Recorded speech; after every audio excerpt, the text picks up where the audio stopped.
এতিয়ালৈকে চতুৰ্থ ৰাউণ্ড পৰ্যন্ত আমাৰ শিৱসাগৰ বিধানসভা সমষ্টিত আমি ভোট পাইছোঁ এতিয়ালৈকে 18,524টা আৰু বিজেপিয়ে ভোট পাইছে 15,706টা।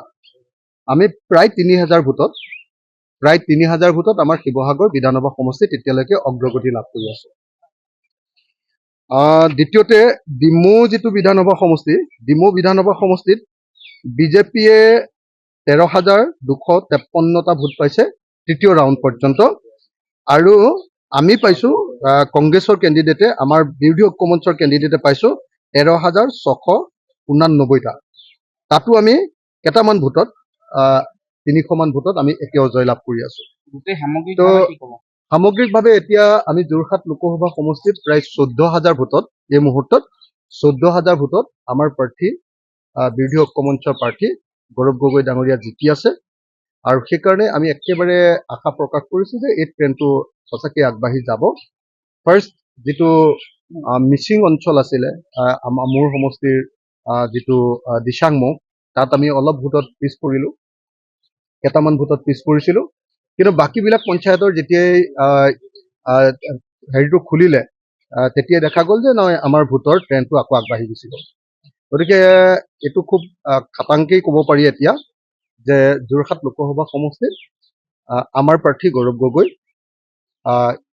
ইণ্ডিয়াৰ প্ৰাৰ্থী বিৰোধী ঐক্য মঞ্চৰ প্ৰাৰ্থী গৌৰৱ গগৈ জিকিব।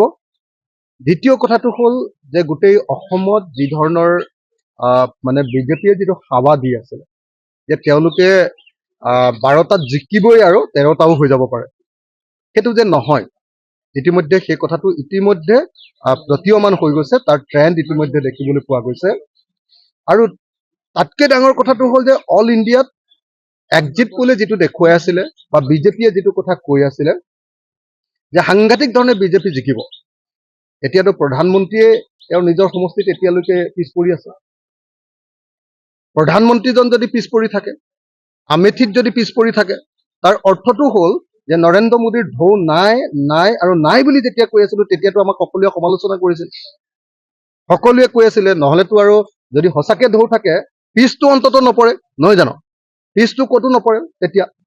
গতিকে এই মুহূৰ্তত এটা কথা ক'ব পাৰি যে আমি আশা কৰাৰ নিচিনাকৈ হয়তো বুলি মই কৈছোঁ, হয়তো আমি ইণ্ডিয়া গঠবন্ধনে, আমাৰ ইণ্ডিয়া মঞ্চই, ঐক্য মঞ্চই আমি চৰকাৰ হয়তো গঠন কৰিব পাৰিম। দ্বিতীয়তে আমি আশা কৰা ধৰণে হয়তো অসমতো আমাৰ ভাল ৰিজাল্ট হ'ব।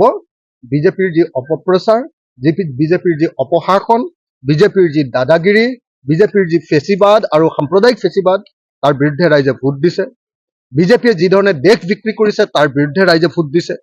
বিজেপিয়ে যি ধৰণে সাম্প্ৰদায়িক ৰাজনীতি কৰি দেশখন থানবান কৰি পেলাব খুজিছে আৰু সমগ্ৰ ভাৰতৰ মানুহৰ বাক স্বাধীনতা হৰণ কৰিছে, তাৰ বিৰুদ্ধে ৰাইজে ভোট দিছে।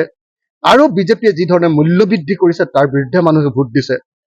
এটা কথা খাটাং, সৰ্বশেষত কি হয় আমি নাজানো, কিন্তু এটা বস্তু খাটাং হৈছে যে মানুহৰ ট্ৰেণ্ডটো এইবাৰ বিজেপিৰ বিৰুদ্ধে, মানুহৰ খংটো বিজেপিৰ বিৰুদ্ধে, মানুহে এইবাৰ বিজেপিক হৰুৱাটো বিচাৰিছে। আৰু সেইকাৰণে মই আশা কৰোঁ যে নিশ্চয় এইবাৰ NDA নহয়, এইবাৰ ইণ্ডিয়াই চৰকাৰ কৰিব। অসমতো আমাৰ বিৰোধী ঐক্য মঞ্চই যথেষ্ট ভাল ফলাফল দেখুৱাব, আমি আশা কৰা মতে ফলাফল দেখুৱাব, আৰু আমাৰ নিজৰ সমষ্টি যোৰহাটত আমি নিশ্চিতভাৱে জয়লাভ কৰিম। এই কথাটো আমি এতিয়া ধুবুৰীততো আমি জিকিমেই, নগাঁৱত আমি জিকিমেই, কৰিমগঞ্জতো হয়তো জিকিমেই, এই তিনিটাততো জিকিমেই, আমাৰ যোৰহাটত জিকিমেই, 4টাতো একেবাৰে মোটামুটি এতিয়া ট্ৰেণ্ডটোত আমি জিকাৰ ট্ৰেণ্ডত গুচি গ'লোঁ। আমি এই 4টাত আমাৰ জিকাৰ ট্ৰেণ্ডত গুচি গ'লোঁ।